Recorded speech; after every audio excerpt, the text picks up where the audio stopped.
दोस्तों, क़यामत से पहले याजूज माजूज निकल पड़ेंगे, जिनको हजरत ज़ुल्करनैन रज़ियल्लाहु ताला अन्हु ने एक गार में कैद करके रखा है। इस वक्त हजरत ईसा अलैहिस्सलाम की दुनिया पर हुकूमत होगी। अल्लाह ताला हजरत ईसा अलैहिस्सलाम की तरफ वही भेजेगा कि मैं ऐसे बंदे निकालने वाला हूँ कि किसी में इनके साथ लड़ने की ताकत नहीं है। तुम मेरे खालिस बंदों को कोहे तौर की तरफ ले जाओ। जब हजरत ईसा अलैहिस्सलाम सारे लोगों को कोहे तौर पर ले जाएंगे, इस वक्त याजूज माजूज निकल पड़ेंगे। अल्लाह ताला का इरशाद कुरान में यूं है, यहां तक कि जब खोले जाएंगे याजूज माजूज और वो हर बुलंदी से ढलकते होंगे। ये लोग याफिस बिन नूह अलैहिस्सलाम की औलाद से है। ये लोग बिल्कुल वहशी और जंगली है, जो बिल्कुल जानवरों की तरह रहते हैं। ये लोग अपने गारों से निकलकर तमाम खीतियां और सब्जियां खा जाते थे और खशक चीजों को लाद कर ले जाते थे। लोग इनसे बहुत तंग आज के थे। आखिर लोगों को इन वहशियों से राहत कैसे मिली और याजूज माजूज को एक पहाड़ के अंदर कैसे बंद कर दिया गया, इसको समझने के लिए हमको थोड़ा पीछे जाना होगा। कुरान का वाकया है, वीडियो को आखिर तक देखना। प्यारे व्यूअर्स, दुनिया में कुल 4 बादशाह ऐसे हुए हैं जिनको पूरी जमीन की पूरी बादशाही मिली। इनमें 2 मोमिनीन थे और 2 काफिर। मोमिन तो हजरत सुलेमान अलैहिस्सलाम और ज़ुल्करनैन हैं, और काफिर एक बख्त नस्र और दूसरा नमरूद है। और तमाम रुए जमीन के 1/5वें बादशाह इस उम्मत में होने वाले हैं, जिनका नाम हजरत इमाम मेहदी रज़ियल्लाहु ताला अन्हु है। लेकिन आज हम जिस बादशाह की बात करने वाले हैं वो है हजरत ज़ुल्करनैन रज़ियल्लाहु ताला अन्हु। कुरान मजीद में हजरत ज़ुल्करनैन के 3 सफरों का हाल बयान हुआ है जो सूरा कहफ में है। हम कुरान मजीद ही से उन तीनों सफरों का हाल तहरीर बयान करते हैं। हजरत ज़ुल्करनैन का पहला सफर। हजरत ज़ुल्करनैन ने पुरानी किताबों में पढ़ा था कि साम बिन नूह अलैहिस्सलाम की औलाद में से एक शख्स आब हयात के चश्मा से पानी पी लेगा तो इसको मौत न आएगी। इसलिए हजरत ज़ुल्करनैन ने मगरिब का सफर किया। आपके साथ हजरत खज़र अलैहिस्सलाम भी थे। वो तो आब हयात के चश्मा पर पहुंच गए और इसका पानी भी पी लिया, मगर हजरत ज़ुल्करनैन के मुकद्दर में नहीं था, वो महरूम रह गए। इस सफर में आप जानिब मगरिब रवाना हुए तो जहां तक आबादी का नामो निशान है, वो सब मंजिलें तय करके आप एक ऐसे मकाम पर पहुंचे कि उन्हें सूरज गुरूब के वक्त ऐसा नजर आया कि वो एक सियाह चश्मा में डूब रहा है, जैसा कि समंदरी सफर करने वालों को आफताब समंदर के काले पानी में डूबता नजर आता है।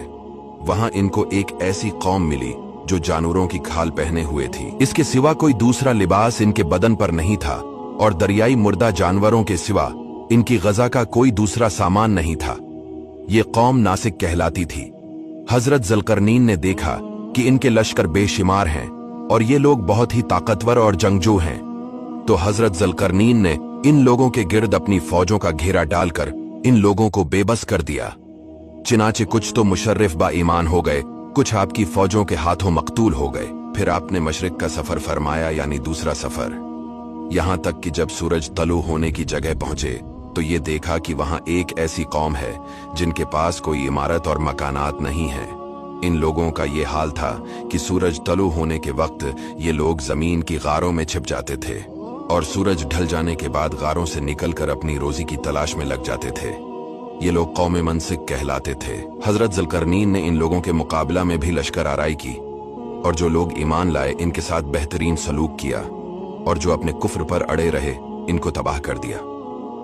फिर आपने शमाल की जानिब तीसरा सफर फरमाया, यहां तक कि 2 पहाड़ों के दरमियान में पहुंचे। वहां की आबादी की अजीबो गरीब जबान थी। इन लोगों के साथ इशारों से बमुश्किल बातचीत की जा सकती थी। इन लोगों ने हजरत ज़ुल्करनैन से याजूज माजूज के मजालिम की शिकायत की और आपकी मदद के तालिब हुए। हजरत ज़ुल्करनैन रज़ियल्लाहु ताला अन्हु से लोगों ने फरियाद की कि आप हमें याजूज माजूज के शर से बचाए, और इन लोगों ने उनके अवज कुछ माल देने की भी पेशकश की। तो हजरत ज़ुल्करनैन ने फरमाया कि मुझे तुम्हारे माल की जरूरत नहीं है, अल्लाह ताला ने मुझे सब कुछ दिया है, बस तुम लोग जिस्मानी मेहनत से मेरी मदद करो। चनांचे आपने दोनों पहाड़ों के दरमियान बुनियाद खदवाई। जब पानी निकल आया तो इस पर पगलाए तांबे के गारे से पत्थर जमाए गए और लोहे के तख्ते नीचे ऊपर चनकर उनके दरमियान में लकड़ी और कोयला भरवा दिया और उसमें आग लगवा दी। इस तरह ये दीवार पहाड़ की बुलंदी तक ऊंची कर दी गई और दोनों पहाड़ों के दरमियान कोई जगह न छोड़ी गई। इस तरह ये दीवार मुस्तहकम दीवार बन गई। हदीस शरीफ में है कि याजूज माजूज रोजाना इस दीवार को तोड़ते हैं। और दिन भर जब मेहनत करते करते इसको तोड़ने के करीब हो जाते हैं तो इनमें से कोई कहता है कि अब चलो बाकी को कल तोड़ डालेंगे। दूसरे दिन जब वो लोग आते हैं तो खुदा के हुक्म से वो दीवार पहले से भी ज्यादा मजबूत हो जाती है। जब इस दीवार के टूटने का वक्त आएगा तो इनमें से कोई कहेगा कि अब चलो इंशाअल्लाह कल इस दीवार को तोड़ डालेंगे। इन लोगों के इंशाअल्लाह कहने की बरकत और इस कलमा का ये समरा होगा कि दूसरे दिन दीवार टूट जाएगी। ये कयामत करीब होने का वक्त होगा और ये लोग निकल पड़ेंगे और हर तरफ फैल जाएंगे और जमीन में हर तरफ फितना फसाद और कत्लो गारत करेंगे। फिर वो कत्लो गारत करते हुए कुद्स के पहाड़ खम्र में पहुंचेंगे तो कहेंगे कि हमने जमीन वालों का तो सफाया कर दिया, चलो आसमान वालों को भी मार डालें। फिर वो आसमान की तरफ तीर फेंकेंगे जिनको अल्लाह ताला खून आलूद करके लौटा देगा, मगर मक्का और मदीना तीबा बीतल मुकद्दस इन तीनों शहरों में ये दाखिल ना हो सकेंगे। फिर हजरत ईसा अलैहिस्सलाम की दुआ से उन लोगों की गर्दनों में कीड़े पैदा हो जाएंगे और ये सब हलाक हो जाएंगे। फिर अल्लाह ताला ऐसे परंदे भेजेगा, वो परंदे इन लाशों को वहां फेंक देंगे जहां अल्लाह ताला चाहे।